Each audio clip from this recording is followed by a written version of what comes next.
Güey, en Viaxando conocemos la ciudad de Utrecht, una perguapa ciudad de los Países Baixos, capital de la provincia homónima. Como podéis observar, aquí la bicicleta y un medio de transporte muy popular. Asitiada na vera al río Rin, foi unha destacada fortaleza romana e dempués un gran centro medieval productor de llana. Entre los siglos XI y XVI fue la ciudad más destacable de los actuales Países Bajos.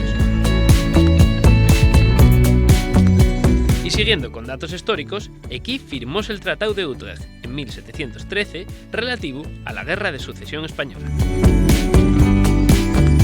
Utrecht es una ciudad juvenil, moderna y cosmopolita, asina que si estás pensando en visitar los Países Bajos, paga la pena pasar por ahí.